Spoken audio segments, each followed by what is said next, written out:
Hello and welcome back to Perspectives. On today's show, we have our usual roundup of the big stories around the world relevant to the Sikh community.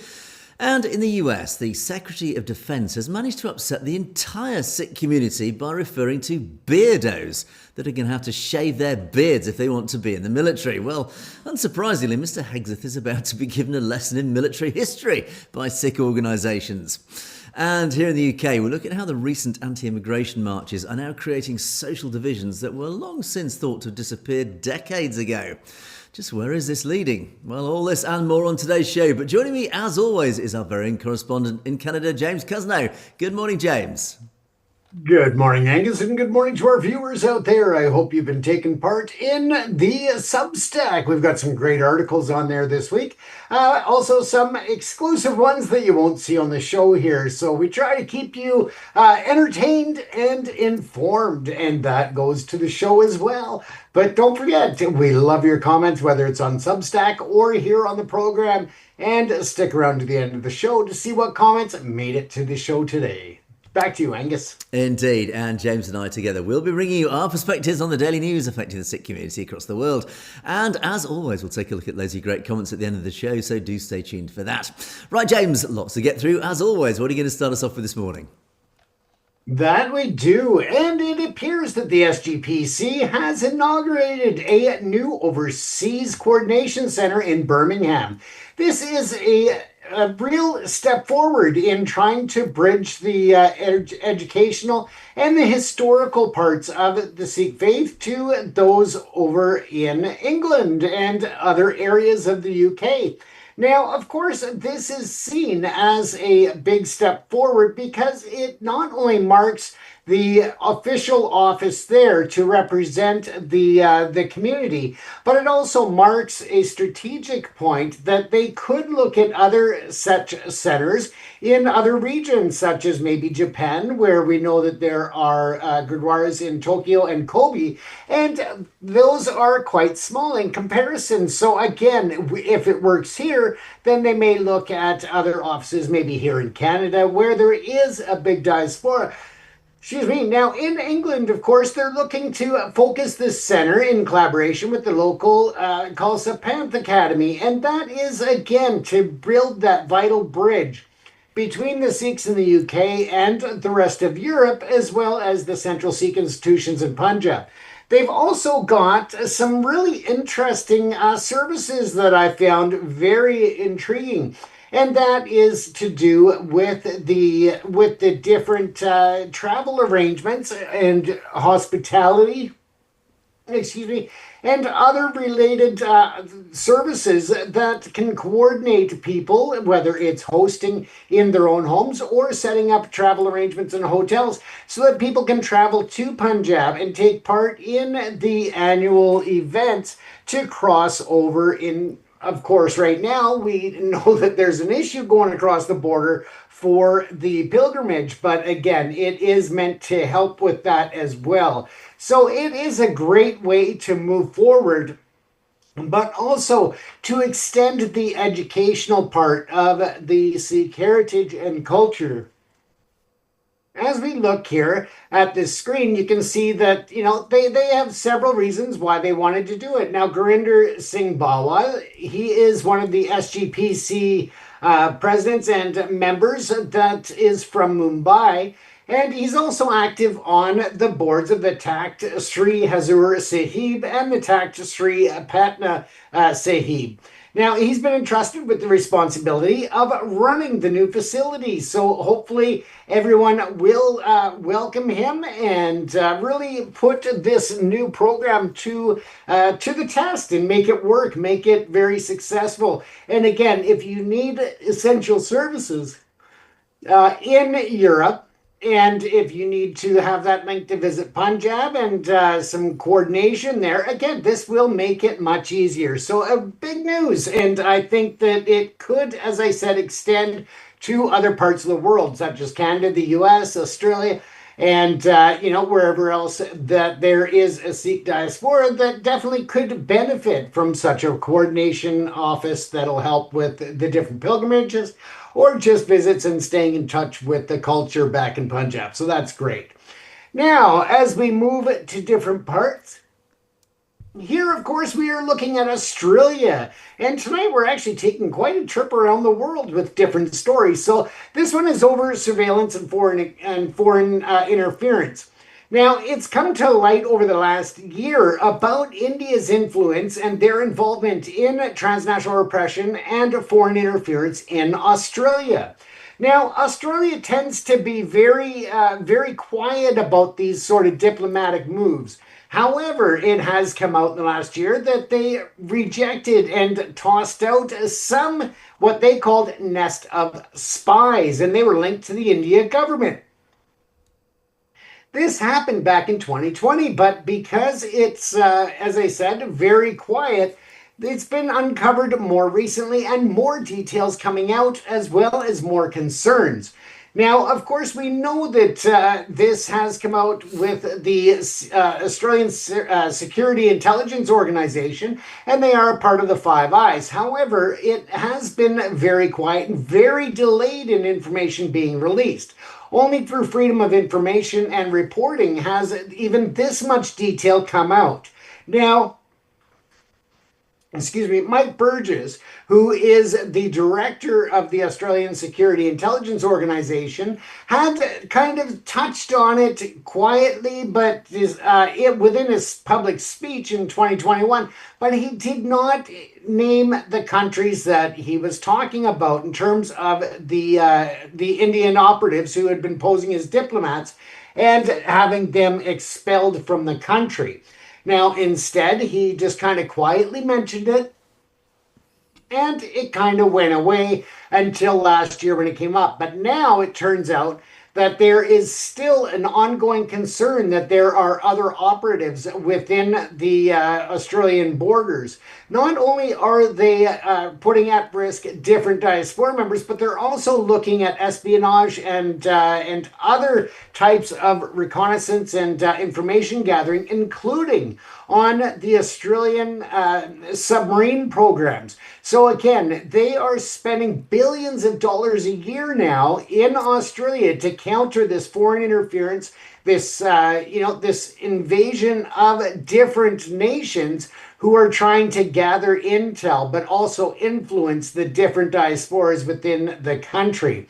Now, it is coming out more and more that India is a big threat to Australia, and they are now being seen, on the parallels of China, of Russia, of Iran, and others. So it's something that Canada, the US, the UK, other countries have been calling out India on their threat as well as their influence and their way of intimidating the diaspora members, especially the Sikh communities in these countries. So it's really good that Australia is finally acknowledging it.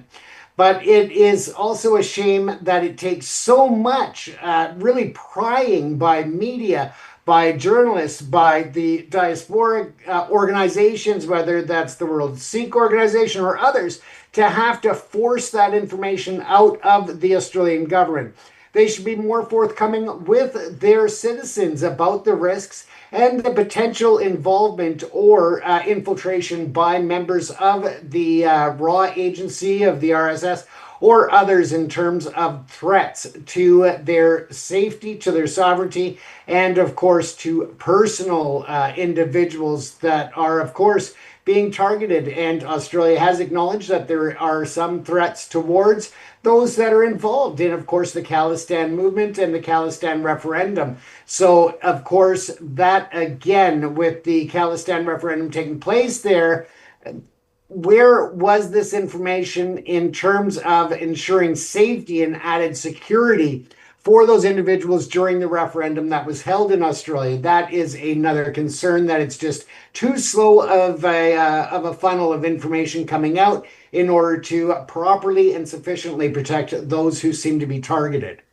Now, as we circle around the world, let's move over to Saudi Arabia. Yes, we are talking about a quiet presence there, and there are a lot of restrictions. Of course, we know that Saudi Arabia, within the kingdom and the region, that there are a lot of restrictions on Sikhs who make up a small population there, but growing. And that means that they have to practice their faith more quietly and almost in the darkness, in the shadows. And that is something that is slowly changing.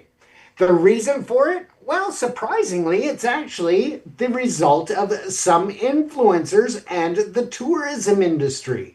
Saudi Arabia wants to increase their entire tourism structure as well as the revenue that it generates.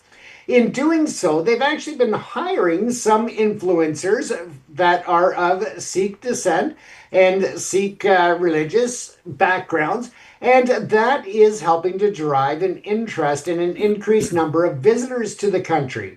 In doing so, though, they want to also show that it is a welcoming and accommodating country to visit and tourism destination. And in doing so, they are actually starting to lighten up some on the ability for the Sikh expats that are there to practice their religion and to really keep contact with each other in practicing their faith.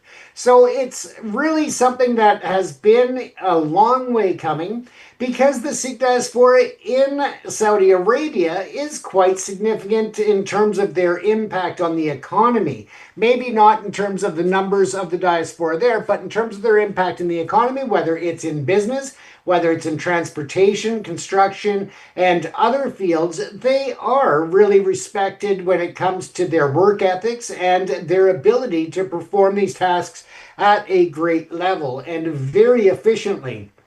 And so now the religious gatherings are starting to move out of these shadows. A lot of times people have to discreetly gather within a residence or within, a facility that is not open to the public, and it's kind of out of view and out of sight. And that's how they've maintained their identity. And that, again, as I said, seems to be making some changes. And again, that's a result of the want and the desire and the economic need of tourism. In doing so, it seems an odd way to really bring it into the mainstream, the entire issue of religious freedom and the freedom to exercise or to practice and to acknowledge your faith. So, but whatever the reasons are, I'm glad to see that there is change coming to Saudi Arabia, that they are starting to open the doors more, because we know that it is a very Muslim state that runs on that belief that there is the one and only religion accepted within that kingdom. So for that to broaden and open, it shows a very slow but much needed change. Now, as we shift gears, we are going to take a run over to Singapore. They are standing in solidarity against religious threats. And they are working hard to not only represent the Sikh community, but all communities, including the Muslim and other faiths that are there. Now, there has been a different series of events that have been targeting the minority religious beliefs there, and that is right down to suspicious parcels being sent to several mosques. Now, in this incident, or in these incidents, the board has been expressing their concerns, and that is a board representative of various religious groups, including the Sikhs, and that is to try and bridge a gap and to really open up the eyes of the community to welcome other religions and to stop persecuting people based on their own. So right now, they've also celebrated a 35th anniversary, and that is the Singapore Sikh Education Foundation.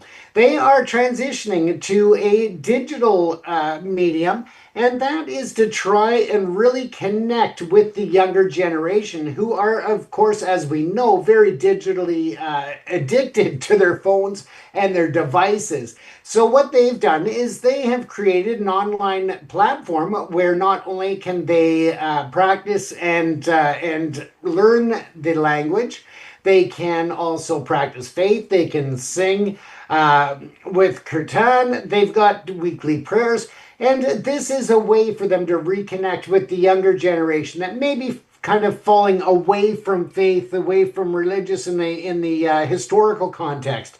So it just shows how they are coming together with other religions to stop the sending of anonymous packages, which may or may not involve dangerous devices.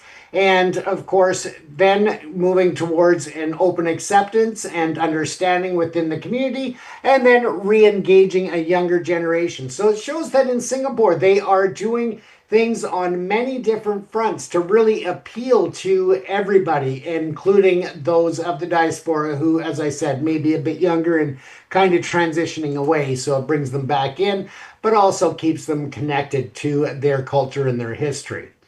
Now, in the final story, we look at the United States, and the Sikh community is again raising alarm over the ICE actions, their mistreatment, and religious freedom violations. This is coming from a large number of different organizations throughout the United States, and the Sikh community is no different. And this not only stems from the recent deportation of 73-year-old Sikh grandmother, but also other long-standing issues that seem to be on paper improving, but in practice at the local level are failing. This is including the disrespect of not only removing turbans, but handling them with great disrespect or discarding them entirely, being so disrespectful that not respecting the right of the vegetarian part of the faith and trying to force them into either eating, non-vegetarian menus or just not eating at all. And that's not a human rights, supportive stand. That is very much a violation. Now, they're also bringing these issues within the U.S., but also to the international stage through media, but also through the different levels of complaints. Is the U.S. really going to care if somebody complains to the UN? At this point, I don't think that they really could care too much. Now, of course, the case of Bibi Harjit Kaur, who we talked about, this grandmother, she had been facing the regular reporting that she did within the restrictions, but all of a sudden they just turned around and said, nope, you are here illegally, out you go. But in the process, the allegations were that she was shackled, denied a bed, denied proper medical care, refused the meals, and, deprived of basic hygiene supplies even. So again, this is just one case of many that they are tracking and keeping a hold of. Now, in response, there's other organizations within the U.S. that have been raising these concerns for years, but they are also working as advocates to try and ensure that the Sikh community has the access to translators, because that is another complaint or another serious issue, is that they are only being spoken to in English and not provided the proper translation services, therefore not understanding exactly what it is that the documents are outlining that they are forced to sign. These are big, and some people may think that's not a big deal, but if you think about it, they could be really giving up their rights. In a lot of cases, that's what these documents are, to appeals, to legal standings, to even their right. They could be volunteering for deportation if they don't understand the documents placed in front of them. And of course, the pressure of the ICE agents around them that can really take their rights and throw them out the window and basically just give ICE full control of the narrative and what's going to happen. Now, the Sikh Coalition has also been at the forefront of addressing these issues, and they've developed a Know Your Rights campaign, and these are materials that are issued in Punjabi and have been actively engaged in legal advocacy on behalf of a lot of Sikh immigrants to protect their human rights and their civil rights within the United States. So it is a really big issue. It is continuing to be so. And they've also really been getting a lot of complaints coming in through the Sikh American Legal Defense and Education Fund as well. And they, again, are trying to represent asylum seekers and raising awareness about the challenges that are being faced with the ICE detentions. We know that it is a crackdown on immigration. We know that if you are in the country illegally, you've been kind of overlooked for many years. If you're working, if you're, just being reporting as scheduled, all of that. But it seems that this is gone to the other extreme with the pendulum swing, and now it is not only trying to evacuate everybody that's non-American citizenship out of the country, but they're doing it with a real oversight or a lack of oversight in the respect of human rights, Angus. Yes, interesting, I would say. Sorry, I was completely pressing the wrong buttons there, so my apologies to the audience. I was still getting to grips with all the buttons. Hey, there you are. There I am. There we are. Yes, an interesting world tour there, James. And I think there's a couple of stories I'd like to pick up on. First of all, the SGPC story. This is interesting. The SGPC is spreading its wings. It is looking at spreading overseas. And this is actually a really, really good news story because, of course, one thing that the Sikh diaspora, because Sikhs are so widespread geographically. I mean, we get comments from literally all over the world, which just gives a clue of just how widespread the Sikh diaspora is around the world. And of course, what that Sikh diaspora needs is it needs coordination, it needs communication, it needs drawing into the sort of the global family. And this is really something that the SGPC almost has I would say, a unique position to do so. It is that it can provide that spiritual support, that central core, that nucleus around which its sort of tentacles can then sort of spread around the world, but send a consistent message. And it's all about consistent message. It's all about coordination. It's all about ensuring that the global Sikh community speaks with one voice as much as possible because, well, as history has shown, whenever diasporas sort of end up in different parts of the world, they all tend to sort of evolve in their own slightly different ways, and suddenly you end up over the course of a century, for example, you end up with very disparate, very different versions of the same core message because they've just evolved on their own. It's a bit like it's the religious equivalent to the Galapagos Islands, for those who follow the natural world. But basically, I think the fact that the SGPC are doing this is really important for many reasons. Firstly, for what I've just said. Secondly, it's also important in the context of Khalistan and all the arguments that the Sikh community are discussing globally at the moment, particularly when it comes to the United Nations, etc., is that the United Nations must see the Sikh community, globally speaking, as one united voice. And in the past, it has lots and lots of different separate organisations that have all spoken with different voices. And if the UN was to ask the question, well, what is the Sikh community? You get 15, 20, 30 hands being propped up around the world saying, well, it's us, well, it's us, well, it's us. But what the community has needed to do and is now successfully doing is uniting all these voices into less and less numerate organisations. And suddenly now we are getting more and more unification. We've now got the Sikh Federation, for example, that is trying to, again, unite all the Sikh voices globally into that one legal voice, legally speaking, that can approach the United Nations. And we have the SGPC from a more spiritual perspective, ensuring that, again, the global community speaks with that one single voice. So I think this is a really positive, really proactive, positive move on behalf of the SGPC, and I think this should be welcomed. And I think this again, in the context of the whole Khalistan discussion, legally and even spiritually speaking, will have a huge impact.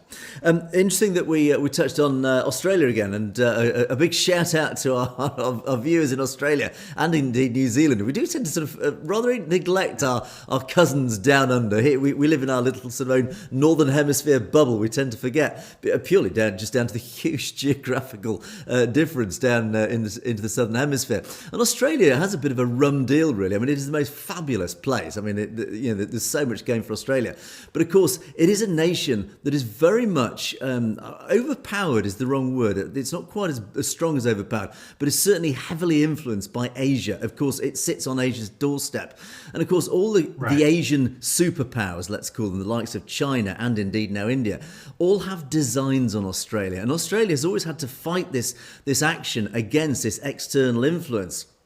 And certainly China has been doing its best to try and influence Australian politics, Australia as a whole. India is now also getting in on the act through transnational oppression and through other more subtle means. And we know the RSS is very ambitious, certainly internationally. So it is very likely, yes, indeed, the RSS will be trying to exert its influence on Australia, on its agenda, particularly with a view to persecuting its Sikh population in Australia and New Zealand.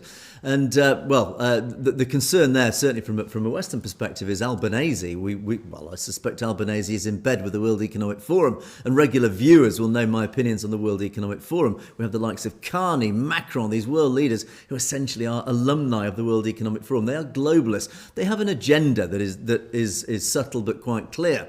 And it has impacted the Sikh community, particularly recently in Canada with Carney, etc., as we talked about regularly, James.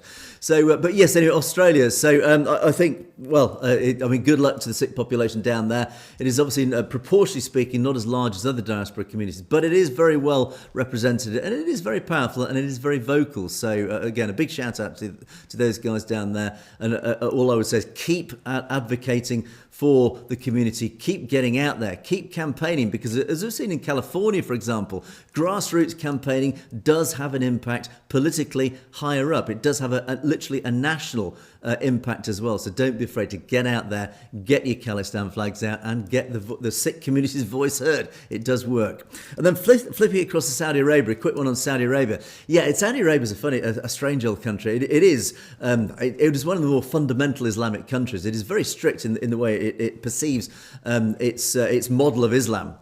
And of course, as a result of that, unfortunately, communities like the Sikh community do find it very difficult to take for granted, like we do here in the Western nations, the freedom to practice their religion, their freedom to practice their normal everyday life. And so, living under this umbrella of very strict Islam is very difficult. But what I do notice, and you touched upon this, James, is a lot of the Arabic world is now changing. It is going through actually a very similar evolution, let's say, that China is actually going through, ironically.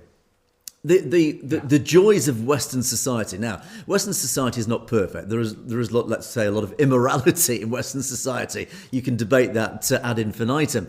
But ultimately, Western society is very seductive. It does have a lot of freedoms that we take for granted. It has freedoms to practice your religion, freedom of speech, etc., etc. This whole democratic model, this rule of law, that is a lot freer than the Islamic world and certainly the communist world. And we do find over the last decades that nations like China and these very strict Islamic countries, even like Iran, we have Shia Iran and Sunni Saudi Arabia, the cracks are starting to form where the populations are seeing the lifestyle that the West have and take for granted. They're saying, well, actually, you know what? We want a piece of that. And so we are now seeing that countries like Saudi and indeed China are almost bowing to the inevitable. They are this strict straitjacket of Islam or communism is now starting to loosen. They're saying, okay, well, actually, to keep our population in control, we are going to have to start relaxing things. Otherwise, we know what history has shown in the past when the people start to get unhappy with regimes and authoritarian regimes.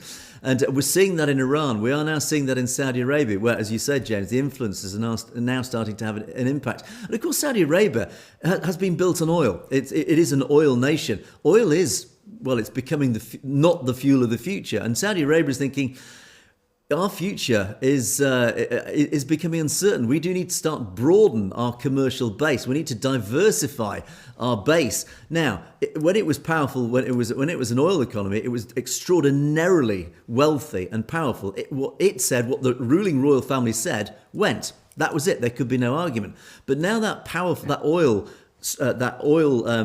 pillar, that foundation of their economy is disappearing. It's now starting to lose the power, its commercial power. And it's now starting to think, okay, well, what else can we do? Well, tourism is really the only thing. It doesn't have very many natural resources. The Middle East does not have many natural resources other than oil and an awful lot of sand and heat. Well, what do people like? They like sand and heat. Beaches, they like tourism. And that's what Saudi is now thinking of. But to attract the tourists, it's going to have to relax that straitjacket, that Islamic straitjacket, and that's what we're seeing. So ultimately, I do see the Middle East, and the UAE, the United Arab Emirates, is a prime example of this, where they've realised actually to attract tourism when the oil's running out, they need to diversify. To diversify, they need to attract foreign investment. They need to attract the world. They need to attract tourists, and they can only do that if they start relaxing that straitjacket. And that is what we're seeing, James. So I think the Sikhs in Saudi Arabia, hang tight, don't worry, freedom is slowly but surely coming, James. Absolutely. I mean, and look at this. They actually had the first Raya comedy festival. So that's been a big no-no there forever, like, public comedy and entertainment, like on that level. And here they brought in North American top comedians and everything and had apparently a great comedy festival. So, it's debatable. Some people are arguing that the comedians shouldn't have gone because of the oppressive state there. But again, I think it's a huge step forward. I think that is really good news. Indeed. And as I say, the people always win in the end. And the people in a lot of these authoritarian countries, and again, we're seeing this even in Iran. You won't see it on the mainstream news, but certainly in across social media. The people are starting to rebel against these regimes. They're seeing the way that we live in the West. They're saying, well, you know what? Why can't we live like that? Why do we have to live under this terrible sort of straitjacket of whether it's fundamental Islam or communism or whatever? As I say, it's China, Russia, certain Arabic countries. They are starting to see the people wake up a little and exerting a little bit of their people power. So who knows? Maybe we'll all live under a wonderful democratic future in decades to come. And maybe next year I'll get an invite to perform at the comedy festival. So we'll see how it goes. We'll come and watch you, James. We'll keep our fingers crossed. Right, let's move on to my first story. And here we go again. This is an old story that just will never go away. Beards in the military, whether it's in the military, whether it's in the firefighting force or the police, or whatever. Well, yes, once again, beards in the military, and this time in the US, has become a big issue. How frustrating is this? Let me play you. This is Pete Hegseth. He's the Secretary of Defense in the United States. He made a huge speech, a big long speech to the generals, to the top brass, the leaders of the US Army. This was a short excerpt from his speech. Let me play you this. But we're codifying it. And we're not talking like hot yoga and stretching. Real hard PT, either as a unit or as an individual. At every level, from the Joint Chiefs to everyone in this room to the youngest private, leaders set the standard, and so many of you do this already. Active, Guard, and Reserve. This also means grooming standards. No more beards, long hair, superficial individual expression. We're going to cut our hair, shave our beards, and adhere to standards. Because it's like the broken windows theory of policing. It's like when you let the small stuff go, the big stuff eventually goes. So you have to address the small stuff. This is on duty, in the field, and in the rear. If you want a beard, you can join Special Forces. If not, then shave. We don't have a military full of Nordic pagans, but unfortunately, we have had leaders who either refuse to call BS and enforce standards, or leaders who felt like they were not allowed to enforce standards. Both are unacceptable. And that's why today, at my direction, the era of unprofessional appearance is over. No more beardos. The era of rampant and ridiculous shaving profiles is done. Simply put, if you do not meet the male-level physical standards for combat positions, cannot pass a PT test, or don't want to shave and look professional, it's time for a new position or a new profession. Now, my initial reaction to this, I just sort of feel the need to almost slap Peter Hegseth. Because this isn't discrimination. This is just silly ignorance. There's nothing more to this than just ignorance. There's a clue here in what he actually said. He referred to Nordic pagans. This gives a clue into actually his mindset. Now, I actually agree with a lot of what Pete Hegseth said.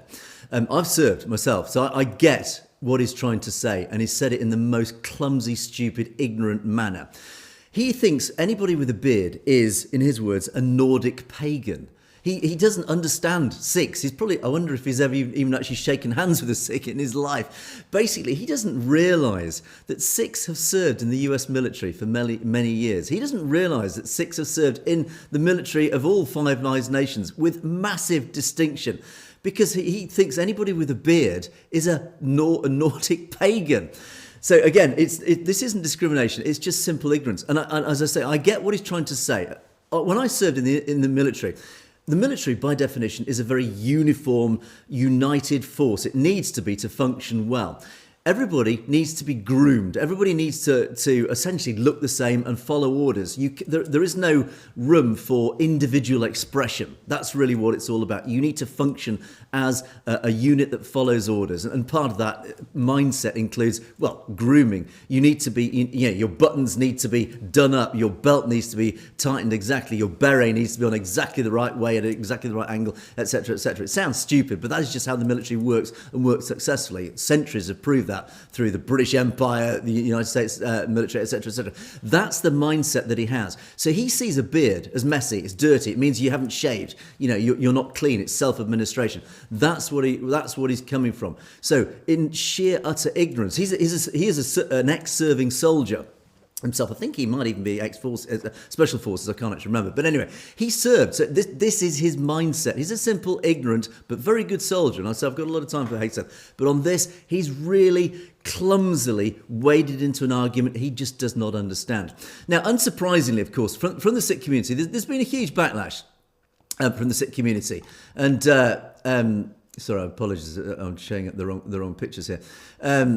The Sikh coalition, unsurprisingly, has joined in on this, and of course they've expressed their opinion quite clearly, and saying this is, they are angered and deeply concerned by his comments in regard to grooming and uniform standards when he gave this speech in Quantico. And they do talk about that obviously they find it appalling. It was expressed to 800 generals, admirals, and their senior enlisted leaders, and basically he should know better. And again, they pull out this word that he used. Again, it's clumsy language, but I say he's a soldier. He's not a politician. He's a soldier. He used the word beardos. Again, it's a pretty insulting term. But again, I say he's an ignorant soldier, with all due respect to Peter Hexeth. And this is just a sort of robust language that he uses. It's clumsy and it's insulting. And unfortunately, in his position now, he is no longer a soldier. He is a politician. So he's got to really sort himself out and change this language.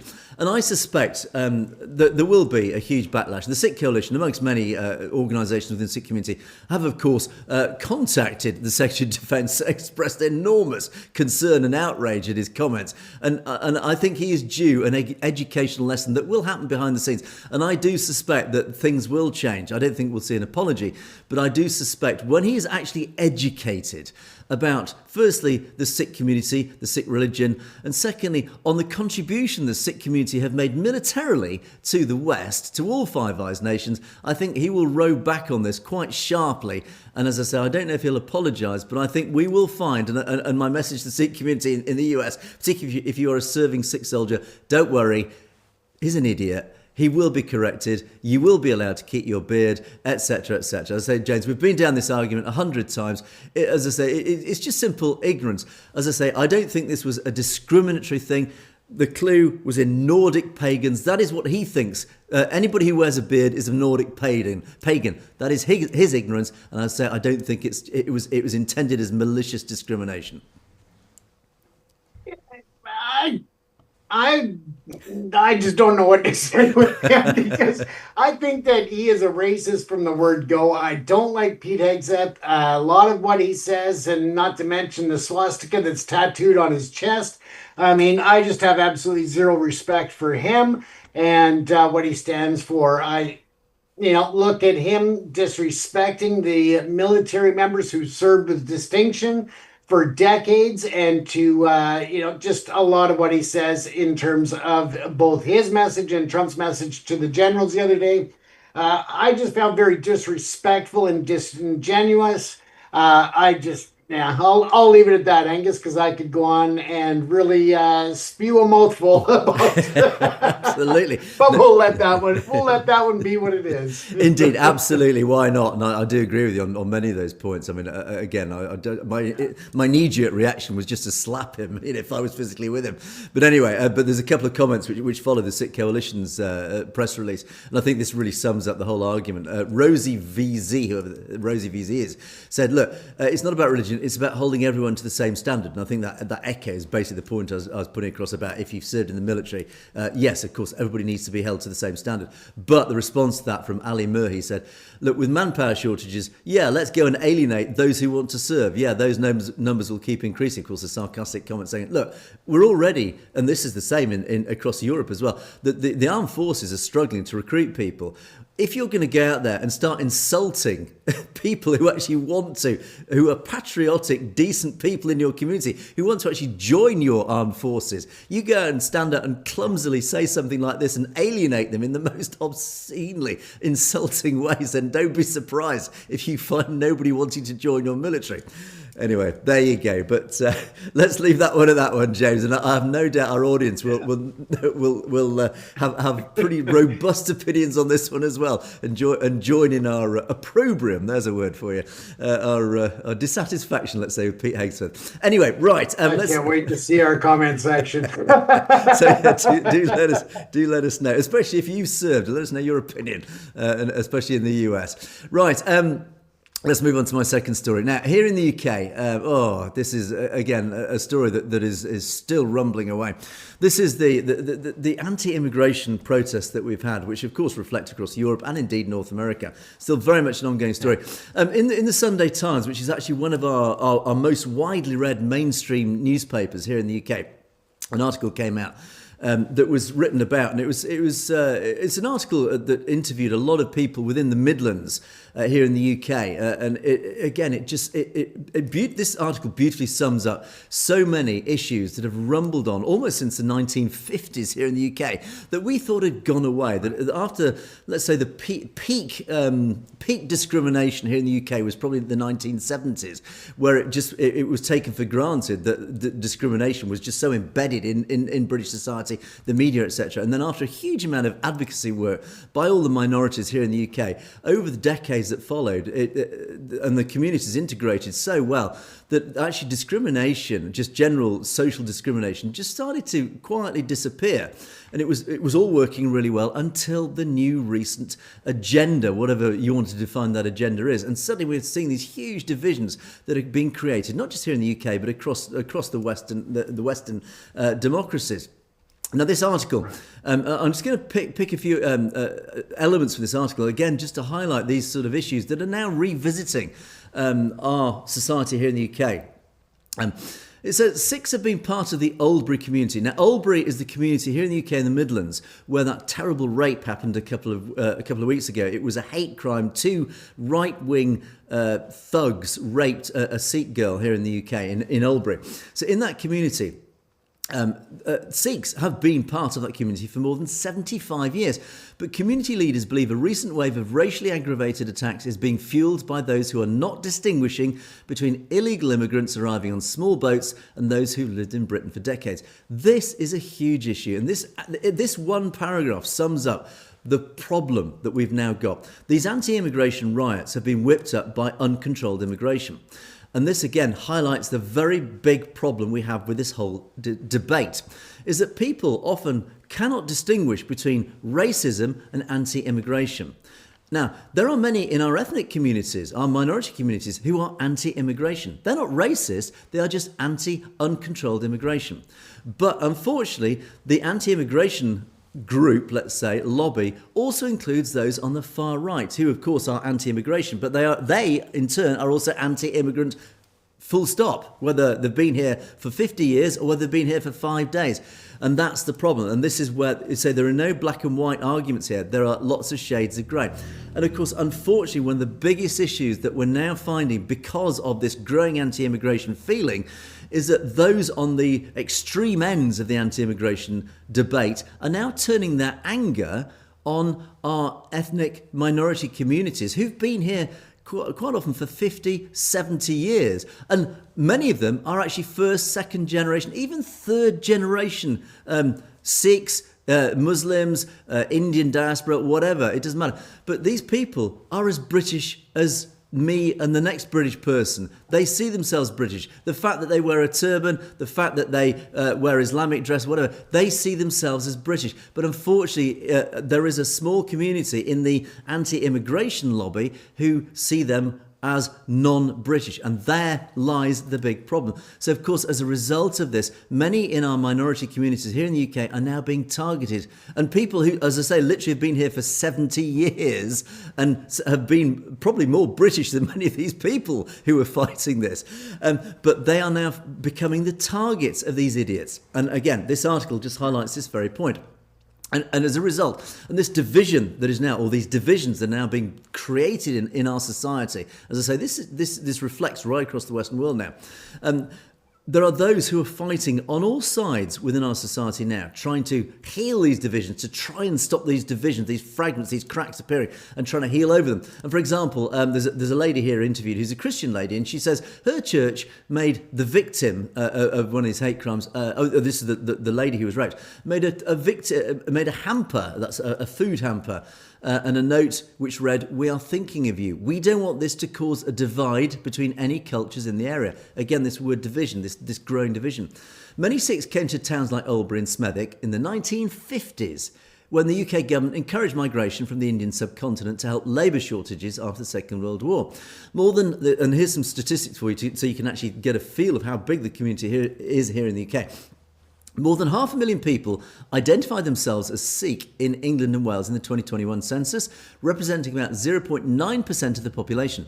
The West Midlands, that's the Midlands here in the UK, has about 170,000 Sikhs, or 2.9% of the local population, making it significantly higher than the national average. In Oldbury, more than 3/5, that's 63% of residents, are from ethnic minority groups. 18% are Sikh, according to the latest census. 3 days before the rape, on September the 9th, migrant protesters gathered outside one of the hotels in the town, posting footage on YouTube with the words "Oldbury says no," creating tensions in the wider community and among ethnic minorities.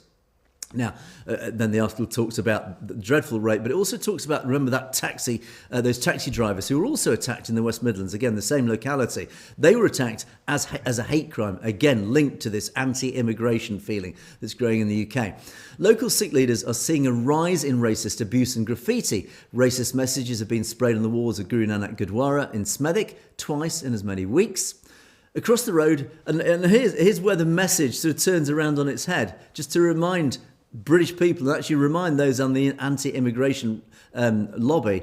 Across the road is a 5-foot bronze statue portraying a Sikh soldier in a full-length trench coat, carrying a rifle, symbolising the sacrifices of soldiers of the British Indian Army who died during the First World War. And of course, what people in the anti-immigrant lobby need to be reminded is that these Sikhs who you've been targeting stupidly and ignorantly, particularly those who've been here for generations and decades, don't forget it's their ancestors who actually fought for the British Empire, who actually fought for the very country that you are living in, that you are fighting for, that you are supposedly patriotic for. So in other words, look, you need a bit of a slap in the face yourself, metaphorically speaking, because the people that you're accusing of not being British actually have actually spilled their own blood for this nation. So in other words, I think that is a pretty powerful message in itself.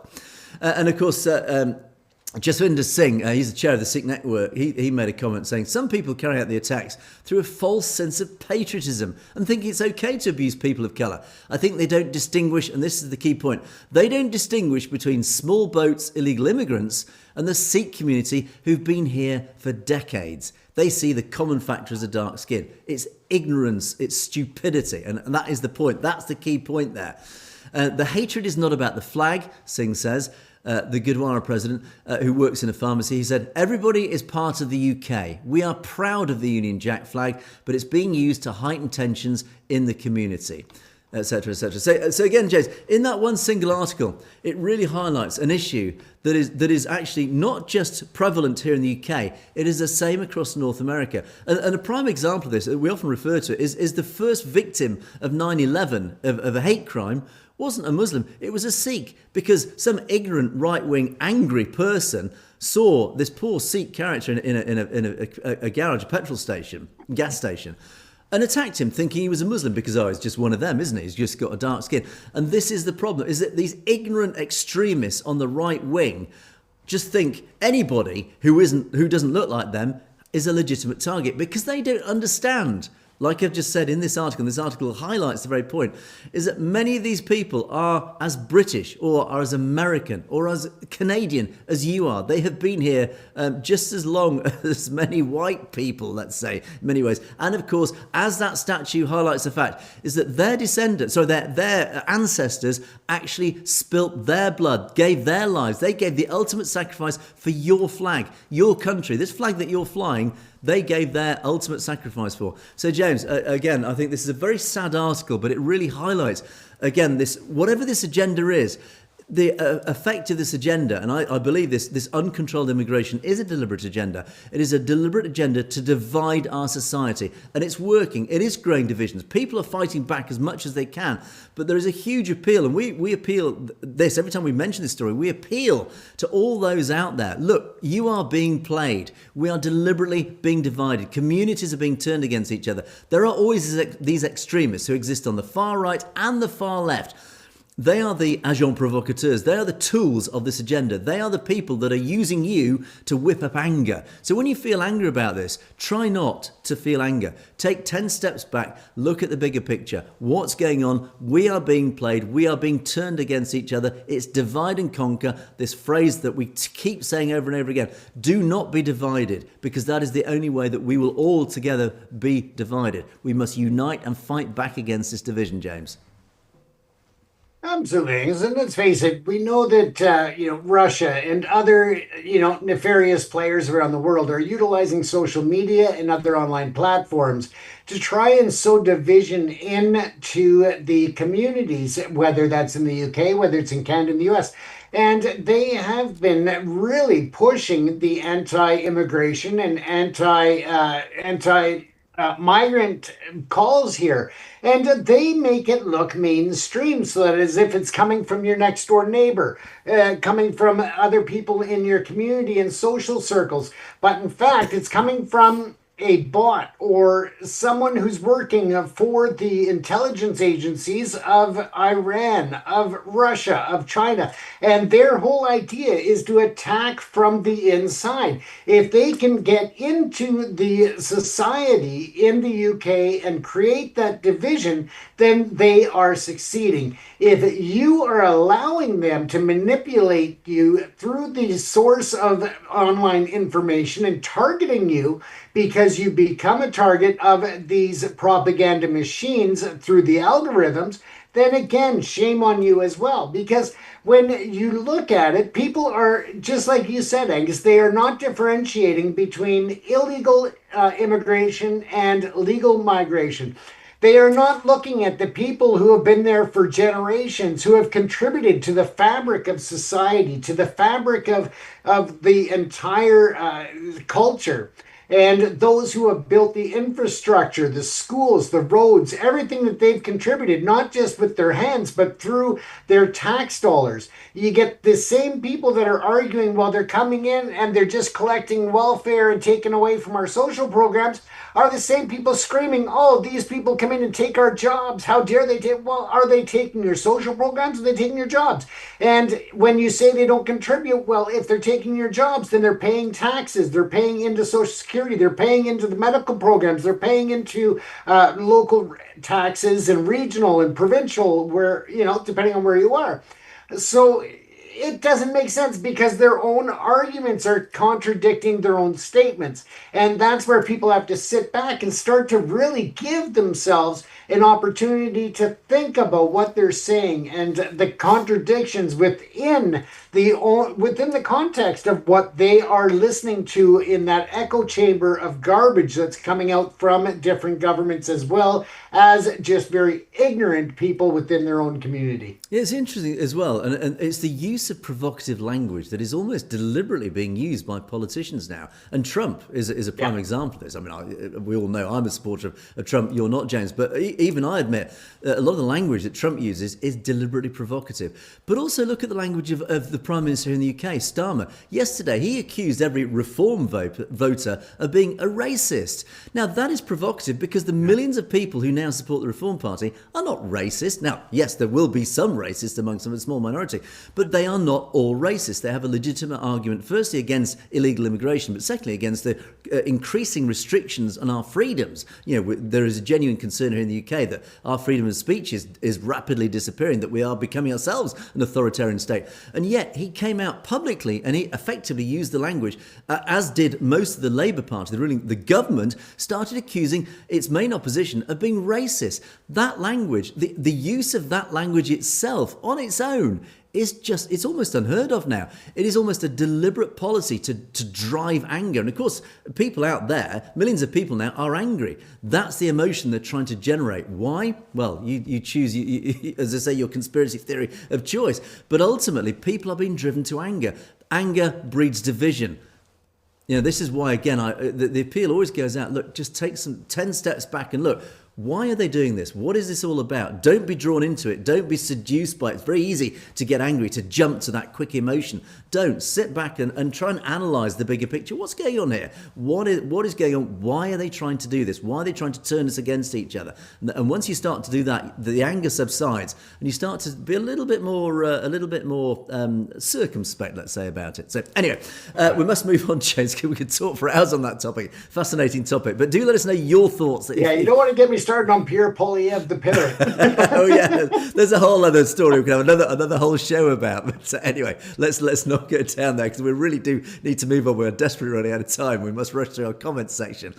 Yes, indeed. Thanks to everybody who've contributed massively in our comments section. Loads of great comments are coming in. We'll start off with TC, and again, actually, very relevant comment from TC. This is a really important comment and very timely, as it turns out. TC says, "Yeah, it is as if the UK government seems to be muzzled by some other forces. Why is the UK government so anti-Sikh? Is it working in collusion with the establishment of India, etc., etc.?"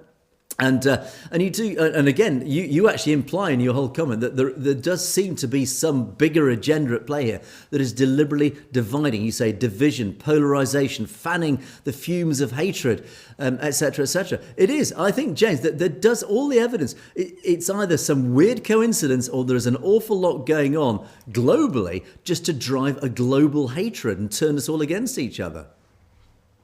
Absolutely. It's coming from certain levels of government. It's coming from certain forces outside of our own countries in terms of foreign interference, but it's also coming from just people filled with hate and division within our own nations.